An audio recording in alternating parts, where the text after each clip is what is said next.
Are you looking to get your feet wet in Gen AI on your own terms? Check out our free digital course, Build Your Own Custom GPT by Hatchworks.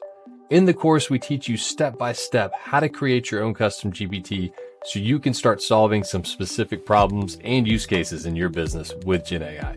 Trust me, you're going to wow your coworkers and probably even yourself with this new skill.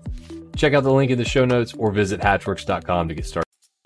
Welcome to Built Right, a podcast by Hatchworks where we help you learn how to build the right digital product the right way.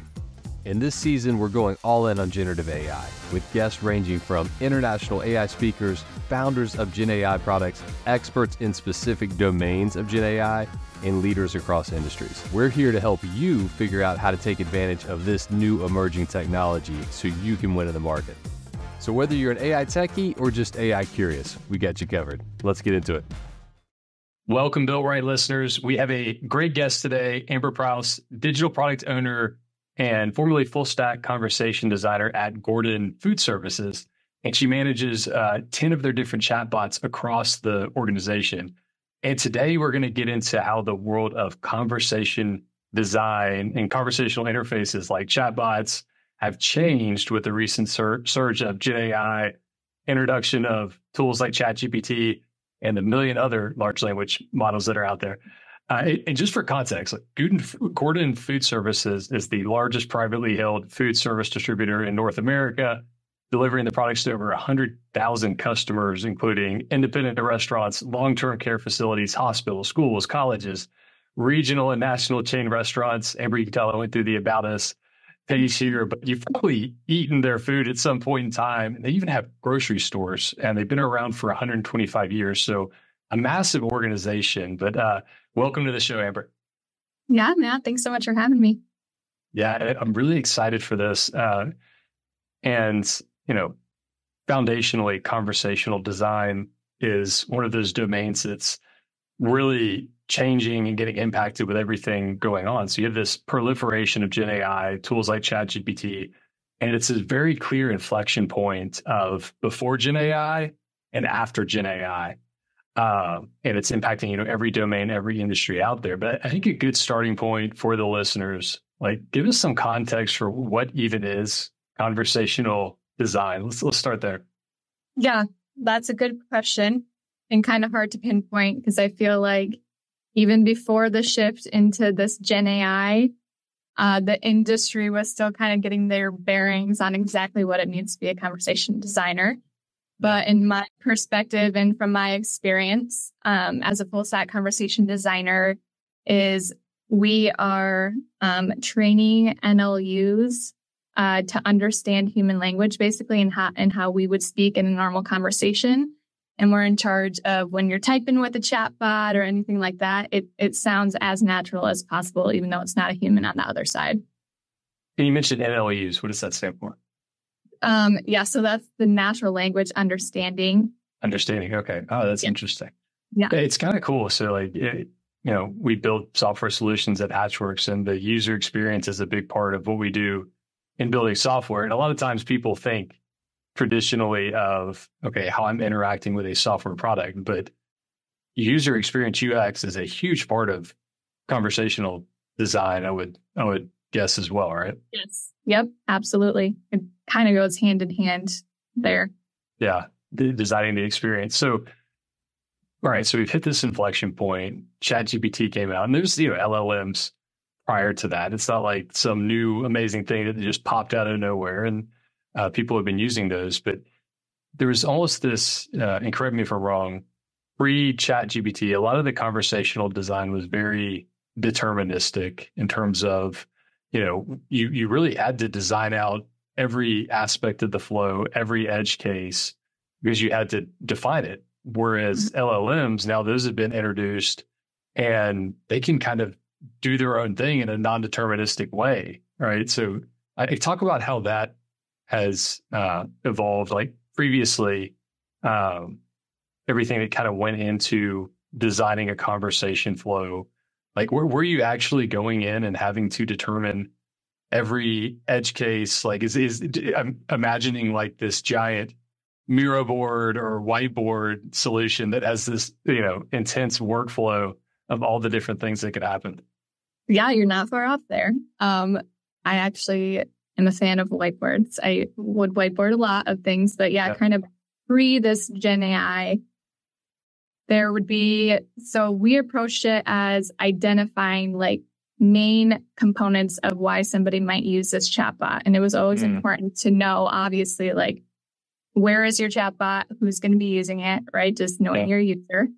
And from that, we were able to kind of bucket these reasons we think somebody would use this chatbot and build around that. But always knowing that we're building for 80% of the questions. We know we're not going to be able to answer 100% of it.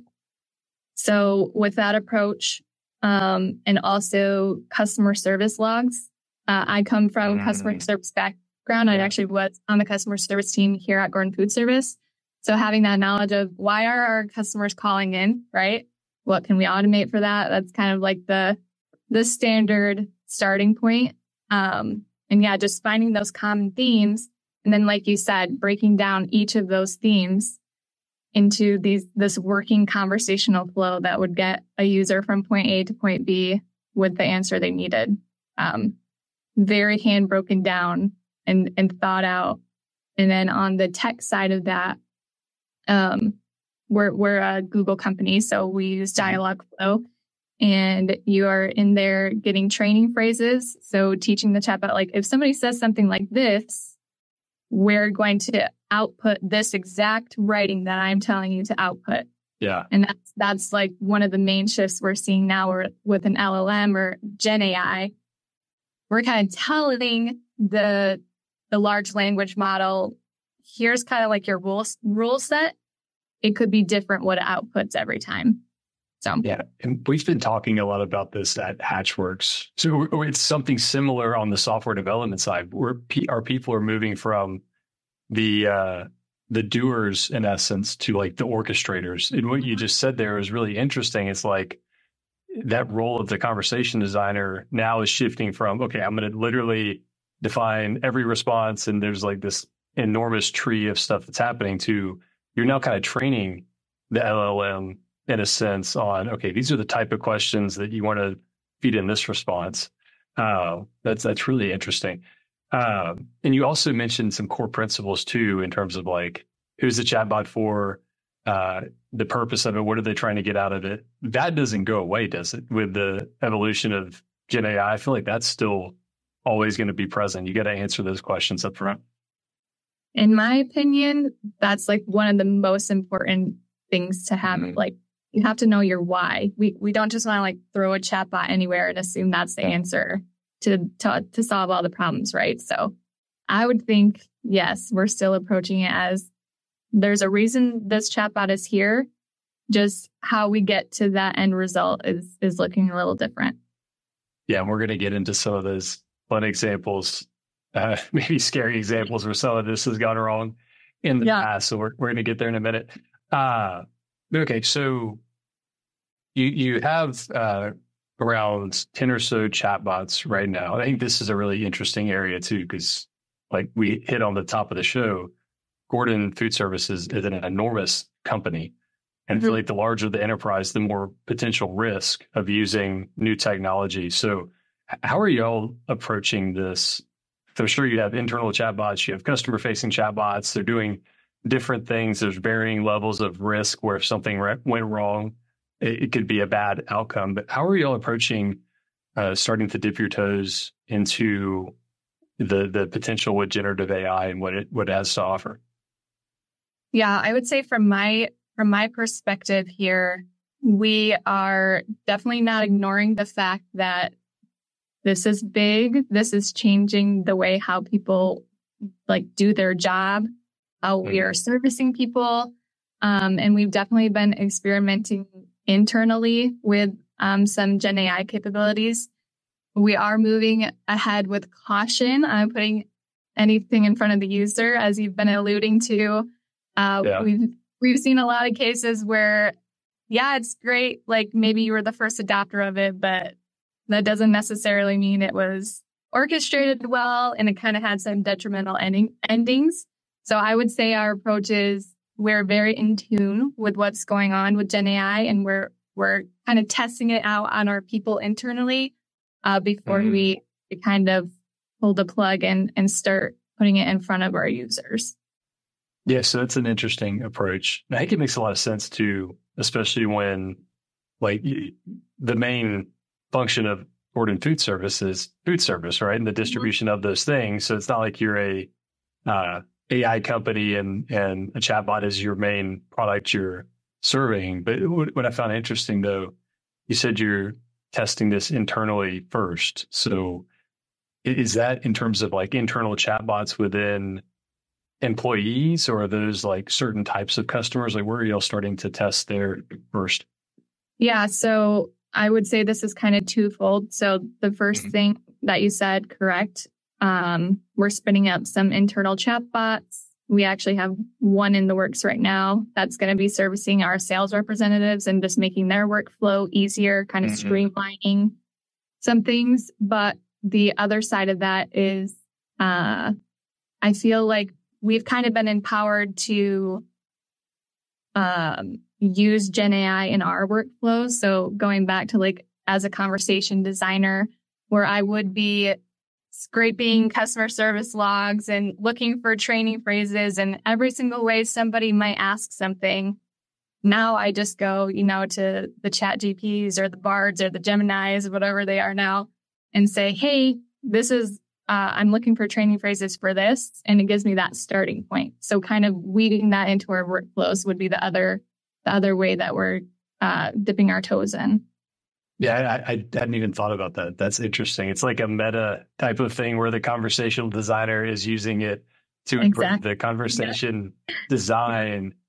But go deeper into that. So what areas are you using it in that way? Is it helping to define the flows? And you mentioned like the analytics side of it, and takes me back to the point you made earlier around the customer service logs. That's kind of your input on how things are going, where you improve. So what go deeper on how you're using that internally in your work process. Yeah. So I would say kind of some key touch points before Gen AI, right? We're manually like looking for all of those training phrases, like how we would train somebody to hit this specific intent. Another bucket of that would be actually writing out the flow, right? So I'm sketching on my whiteboard. I'm going to say this. User's going to say this. Chatbot's going to say this. Where now I prompt, write an LLM like, hey, here's the use case. How might this conversation look? Now, I'm not saying like you just plug that in and there's your flow, right? But it's really driving that efficiency of, okay, I have a starting point now. Now I can really put my human touch on it and make it that conversational way. And then the other side that maybe people aren't thinking of is for building your user persona. A lot of that would be, there'd be a lot of time like researching and everything, but we have our marketing team. We know who our user is, but let's really build a story around that for a chatbot use case. So that's been another way that I've used Gen AI differently as a conversation designer, where before it would be like really thinking through all of that, taking a bunch of time, but it's kind of like kickstarting me into really diving down into where I can make a difference. That's interesting. Yeah, and have you noticed any weird behaviors from things you've been testing or playing around with it? Whether it's in the actual, ones you're looking to put into production or just I would say like training phrase wise, it obviously doesn't know who your user and customer is. So it can be broad. Nothing like too strange or out of the ordinary, I guess, that sticks out, but it just, it's a good thing, I guess, right? Yeah. It is showing though, like you need somebody with this type of knowledge on your team. Like it's not you plug it into the LLM and now it's good to go, right? There's so much nuance to your personal customer and you want to be personalized to that. So. And you mentioned training phrases. Go deeper on that. Like, what does that actually look like when you're training the LLM? Are you just giving it like 5 different phrases that it associates with this type of conversational response, or how many does it take? Like, what does this look like in terms of the scale and how you're training the LLM? Yeah, good call. So before it was training an LLM, we would want to see like 15 to 20 what we call training phrases, and really just like examples of how somebody would ask this question that would hit this intent, right? Now fast forward to when you are putting an LLM in front of your customer, it's more like that prompt engineering hat. So you're telling the LLM, this is what I need you to do. And then rather than training phrases, you're really just giving an example of what you want it to do. So, and you don't need 20 of those, right? Now we need like 3. So that's almost a shift from before and after. Before it was kind of training on the key phrases, and now you're almost defining the persona, the purpose of the tool, the process it is to follow. So that's kind of a change that's happened. Yep, exactly. Okay, that's interesting. Like in the same would prompt an LLM to answer one of your questions, like if you're using ChatGPT or something. We're doing that on the back end, and we're saying, hey, this is like your use case. Like one of our main ones here at Gordon Food Services, track my truck. So I would say, this is your role. You're supposed to, like, you need to track a truck for a customer, right? I want you to say it exactly like this, or, you know, something like, it's really just like being able to, in simple terms, explain to this large language model what you need it to output. So it's more like you get to talk English, right, to it, and then it's putting, it's doing the outputting rather than you going in and like specifically saying this will be the exact output. Yeah, you know, having to dictate it. But you mentioned like tracking my truck, like the LLM can't just like magically figure that out. I'm assuming there's some component of integrating in with your systems or getting into this concept of like a RAG model architecture, which is just retrieval, augmented generation, where you upload some files and it uses that as its source to pull from. But is that dynamic starting to play into it? Yes. Like I said, we haven't really changed any way our users interacting with it in LLMs, but with these new chatbots, at least in the near future, maybe not the future, but I'm seeing that there's probably going to be a mix of, there's still going to be that need for intent based, right? And knowing exactly what the output is going to be, plugging in your APIs, things like that. But also like maybe there's some use cases in there that can utilize Gen AI. So I think that's been the task as of late. There's been this new layer of thought process, like, okay, here's what we want to solve. First question, can this or should this be solved with Gen AI? Yes or no? Then if yes, this way, if no, this way, right? Yeah, and for the listeners, like that's how you need to be thinking about it. And in one of our previous episodes with Jason Slachter, we kind of went through this same example, right? It's like, how do you identify winning Gen AI use cases? And at the starting point, it's like, well, is this even a good use case or purpose for Gen AI? I think a lot of people think of it as, oh, it's a search engine, but not really, right? Right. And that's the core part too. It doesn't solve everything. There still is the need, to your point, of having, you know, it connected into your systems where it can get actual data.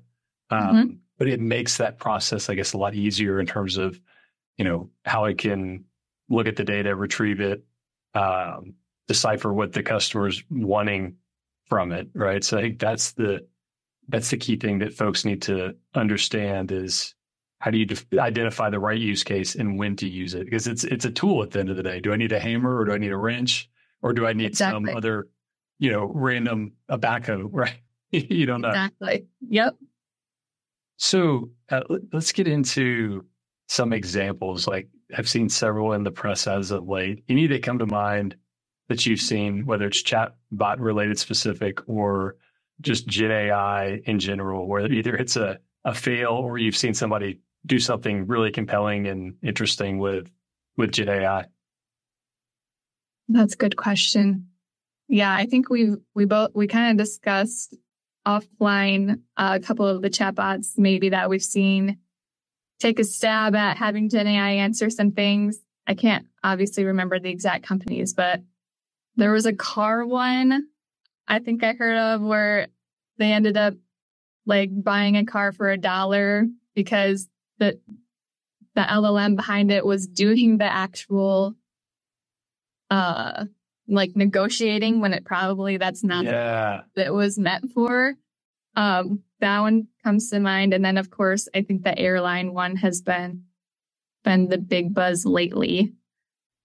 That's funny. I haven't heard I'm like literally Googling as we talk. I know, I can't remember. And it just came up on Hacker News. Oh, this is interesting. I hadn't heard this one yet. So it looks like it was like a Chevy or something. Yeah. Prankster tricks a GM chatbot into agreeing to sell him a $76,000 Chevy Tahoe for $1. Right. Oh my God. I've not heard of this one. Yes. That's interesting. But that's like the perfect example right there where like that's the scale of one. But if something like that proliferates, like that's huge. And we're already seeing, I think, some court cases.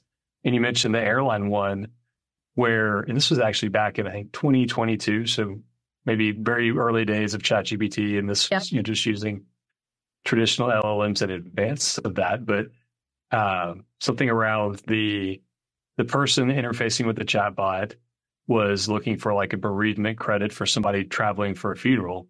And the chatbot said, you can get the credit after booking versus in advance. Mm-hmm. And that went against their policy. And the person took him to court and basically said, well, no, the chatbot is under your purview. And the airline was trying to make the case that they shouldn't be responsible for that because the chatbot is like its own entity. It's responsible for its own actions. And they lost, right? Which makes sense, right? They kind of said, well, this is 100%. Within the purview of your company, right? You're responsible for it. So there's already... You have to have that on your website, right? Exactly. So there's already legal precedents happening where, you got to be very cautious. And these things can act autonomously, but they can go rogue as well. I was trying to find another one. I've also seen the ones where some of the chatbots are acting rude towards a customer. Oh, yeah. Or, using some profane language, which, that was not part of the intent and what it was trained on. Hopefully, but you know where it's going to go. Right. Exactly. Maybe it found something in a call log somewhere and pulled something from that.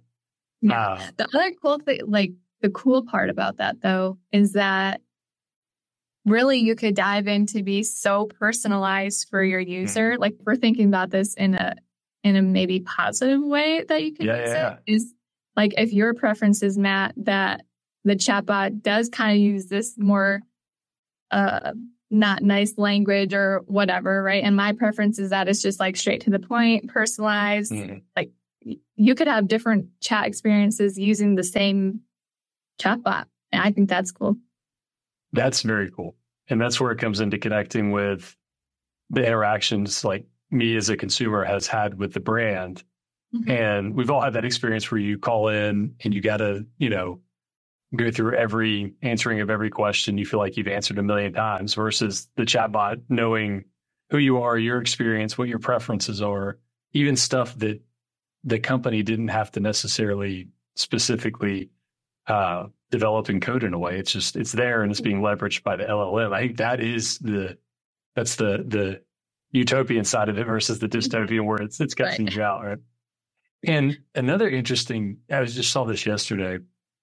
So Meta has Llama. That's like their open source model. Think of like ChatGPT with OpenAI. They came out with something called Llama Guard. So it's an LLM-based input-output safeguard for human AI conversation. So there's some interesting new stuff coming there where you could almost add this wrapper around your LLM that's acting as like a safeguard or a second check. So something doesn't go rogue and do something atypical of what you would want.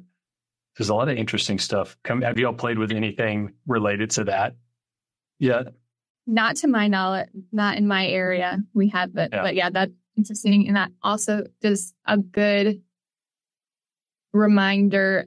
it's hard because this space is changing so much, right? Oh, yeah. And Every day. so you're always going to have the early adopters, but also kind of like sitting back and being able to soak it in and cut through the noise and figure out what's going to work right for you, and let Gen AI play that role of it's opening these doors, right? It's why it's advancing so quickly. Now we have people thinking of guardrails for bullets and such. So yeah, I'll have to look into that. But I think that's a good point too, though. Like tomorrow we'll wake up and there's going to be another new announcement of something new that maybe Gen AI has advanced. So it's always that interplay between people trying to hack the system and then people trying to safeguard it and set that back and forth. Yeah. But I'm interested too, like whenever we're talking about it, I think a lot of people think Gen AI and they think chatbot, right? It's the logical use case and thing. But in our mind, it's like the chatbot is just like the tip of the snowflake that just landed on the iceberg. Like it goes so much deeper than that. And I almost feel like this profession of the conversational designer is going to evolve past just that. Because, you think of quote unquote AI agents starting to be created, and they're almost like a second coworker. Like I could totally see this evolving into something bigger where they're helping design these AI agents that are acting as employees or different functions within business workflows or different types of things. But any thoughts there of how it goes past just like your, chatbot on a website or something like that? Yeah, I have thoughts on also like the conversation design shifts even further, but to touch on that point, I think for the greater public, it's easy to attach the LLM to the chat because that's what made it visible to them, right? Or us, however you want to define that. But yeah, like I said, we're experimenting internally where like LLMs are helping us do things that aren't necessarily helping our customers or like moving that along anyway. But yeah, it goes way deeper than that, I guess, is my stance on that. And then for the conversation design part, we're already seeing a shift in, it's not even really being called maybe conversation design anymore. If you're working with LLMs, we're seeing prompt engineering as a name for it, right? Because rather than maybe designing out every step of the conversation, you're giving this LLM like rules and then it creates it. So I've seen prompt engineering. Brandon Reen, the CEO at VoiceFlow, which is like kind of a conversation design tool I've used a lot here, has suggested like maybe it's called automation design. So I think that, we're seeing that shift in maybe even what am I trying to say? Like structured out now. Like if you're a conversation designer, that means maybe you work with intent-based bots. And then if you're an automation designer, that means like you have the skill set for training LLMs and that sort of thing. So yeah. That's interesting. I've not heard of VoiceFlows, just looking at them, but it reminds me of, it's like this new emerging industry, which I've seen other products called AI orchestration.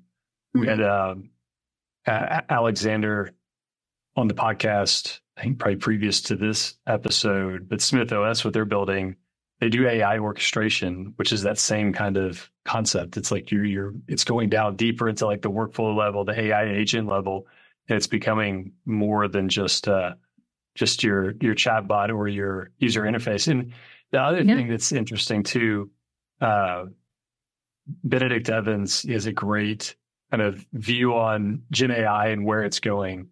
And what he equated it to was ChatGPT is like Excel from back in the day. Because when you had Excel, it was everything and it was nothing at the same time. You could do pretty much anything you wanted to, but it was such a blank canvas that you saw, thousands, millions, however many SaaS products that generated off of that. And really, they were like Excel functions that were built into solutions. And he made the point, well, ChatGPT, is this a product or a tool, or is this a platform in a sense similar to Excel where you could do any number of things with ChatGPT, but is every prompt now going to become its own like product and thing? So I think we're going to see a big evolution of solutions that are available that come out. Yeah, that's a great comparison. I didn't even think about it like that. So I got a couple rapid fire questions for you. Oh, okay. Unprompted. I didn't ask you about these ahead of time, but what Gen AI, solution product are you using most right now? Funny enough, I think it's ChatGPT. That's the first one that I came across, and I creature of habit, right? I've been trying to branch out and use more, but yeah, ChatGPT. Yeah, and just to pause on the rapid fire, the same thing.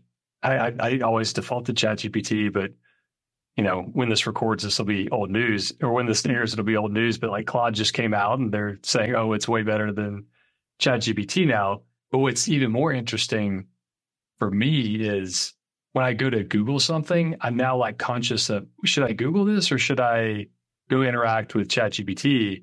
Which is really interesting because for the longest time, it was just my subconscious, right? I would just automatically, you go Google it. But now it's came out of my subconscious to making a decision. Do I go here or there? And I think that's where new habits are formed. And that's where if I'm, Google, and Google obviously has some great solutions they're building, but it's a change from traditional search and how we interact. It's about that. And I resonated with it too, because I find myself like, would like a normal Google search get me actually the answer I want? Or if I ask ChatGPT this, A, would I get it like way faster than searching through a bunch of articles on it? And B, would it be more what I was looking for? So yeah, I feel that the same way. And then there's the reliability factor. Is it factual, which you got to back check sometimes. Yeah. How up to date is this LLM?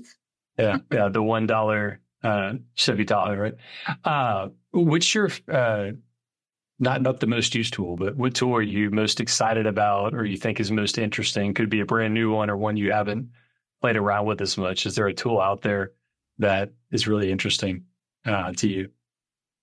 I mentioned this is kind of more in the world of conversation design, but I mentioned voice flow earlier, and they really seem to be on the cutting edge of like combining the world of conversation design and these LLMs, Gen AI, what that all means. So I've been following what they're doing, and they have some cool stuff in the realm of my world. I'm trying to think like personal life wise. I don't know. What about you? Okay. So flipping it on me. That's good. So Perplexity, I've used it here and there, but I've started to look at it more. And it's kind of like, it's like a ChatGPT, but it actually pulls real sourced articles. I think that's really interesting. Similar with Voiceful, I think the AI orchestration stuff is really cool. On the personal side, I love like Midjourney. That was gonna be a thing. Yeah. Yeah. Midjourney's a neat one. It's really cool. I think Sora is going to be really interesting whenever that they decide to launch that, because that's the crazy thing to me. It's like every week something new launches that just, has the potential to change everything. Right. Yeah. I think like back to like conversational design too, like take something like a Sora. If I can generate a video that looks realistic, that's awesome. But if I can't go back and really like edit, fine tune, use similar characters, it's going to be tough to adopt for bigger use cases. I think the same thing with the conversational design. It's like that ability to like fine tune and edit it for your needs will be important through any of these tools that we're using. Yep. 100%. Well, cool. I think that's all the questions I got for you. But yeah, I really appreciate you being on the podcast, Amber. Really interesting insight, just a domain that's changing a lot right now. Let me ask you this though, before we wrap. Like, what do you think is the future of the conversational designer? Do you think it goes the way of the dinosaurs, or does it evolve? Like, what happens to it? Yeah, I hope not. No, Yeah. I don't see it going away as long as we, as conversation designers, are constantly keeping up to date, right, on these new skills. And I don't think it's going to be maybe called conversation design anymore or look the same as it does now, but people with these skill sets are going to still be important. And one part I kind of touched on earlier, but didn't go into too much depth, is that you still have to find a way for your chatbot to like stick out, right? And be like brand recognized and everything like that. And just plugging in an LLM and having it answer the questions, it doesn't give it that persona. It's not your brand. And I think that's where the conversation design is going to be super important going forward. Yeah. So it almost takes it a more strategic level in a sense. Yeah. That's cool. Well, great. Awesome having you on the Built Right podcast. Where can people find you, Amber, if they want to connect with you or check out what things you're sharing out there? Yeah. LinkedIn would be the best spot. I post there than Facebook. So probably LinkedIn. Perfect. Well, great. Well, I appreciate you being on the podcast, Amber. Thanks so much for having me. It was fun. Thanks for listening to Built Right. If you enjoyed the show, give us a follow or subscribe on your favorite podcast platform. And don't forget to leave us a review. For more info on Built Right, visit us at hatchworksbuiltright.com. As Gen AI reshapes industries, understanding and leveraging its capabilities is no longer an option, it's a necessity. And that's exactly why at Hatchworks, we developed our Gen AI Innovation Workshop. In this workshop, we immerse you into a full day of learning, hands-on ideation, and building.